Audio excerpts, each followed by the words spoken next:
আসসালামু আলাইকুম। দিশা অ্যাগ্রো ফার্মের পক্ষ থেকে সবাইকে আন্তরিক প্রীতি ও শুভেচ্ছা। আমি লাজু, দৌলতপুর, ফুলবাড়ি, দিনাজপুর।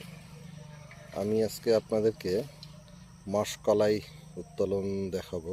মাসকলাই হচ্ছে বাংলাদেশের একটা ডাল জাতীয় ফসল।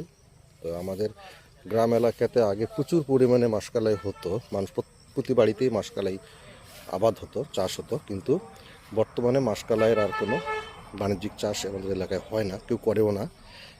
কিন্তু আমি যেই জমিতে মাসকলাই লাগাইছি সেটা হচ্ছে, আপনারা জানেন, এটা আমার একটা বাগান, আমের বাগান। এটা হচ্ছে বেসিক্যালি আমার বাড়ি ফোর জাতীয় আমের একটা বাগান। তো এই জমিটা আমার বাগান করার কারণে মোটামুটি ফ্রি থাকে। তো আমি এটাতে ভাদ্র মাসের মাঝামাঝি টাইমে আমি মাসকলাই লাগাইছিলাম। মাসকলাইতে আসলে খুবই লাভজনক ফসল। কোনো সার বা কোনো সেচও লাগে না, কোনো নিড়ানো লাগে না। মোটামুটি মাসকলাই আমার তুলনামূলকভাবে, আপনারা দেখেন, অনেক সুন্দর। এই যে মাসকলাই বেশ অনেক লম্বা লতার মতো, এবং প্রত্যেকটা লতাতেই অনেক মাসকলাই হয়েছে।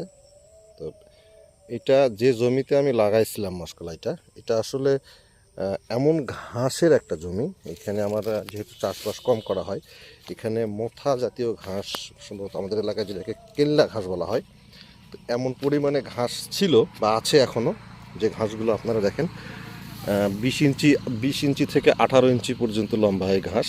এই ঘাসে আর কোনো ফসল আমাদের এখানে হওয়ার কোনো সম্ভাবনা নেই, শুধুমাত্র মাসকলাই ছাড়া।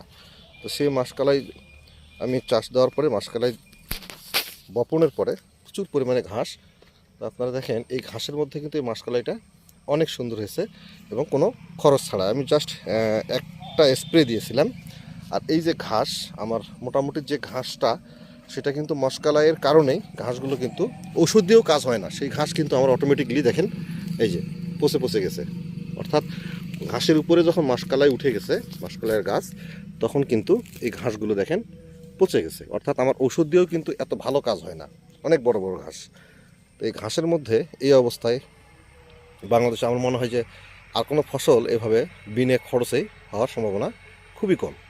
তো সেক্ষেত্রেই এরকম যাদের আম বাগান বা বাগান আছে প্রতির জমি, তারা নিঃসন্দেহে মাসকলাই আবাদ করতে পারেন। আজকে এই যে মাসকলাই উত্তোলন হচ্ছে, মাসকলাই উত্তোলন করতেছে আমার এই যে আমার বাবু কাকা, বরাবরের মতোই।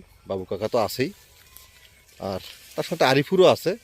আরিফুর আর বাবু কাকা মাসকলাই উত্তোলন করতেছে। বাবু কাকার ফেসটা তো দেখা যাচ্ছে না। হ্যাঁ, বাবু কাকা।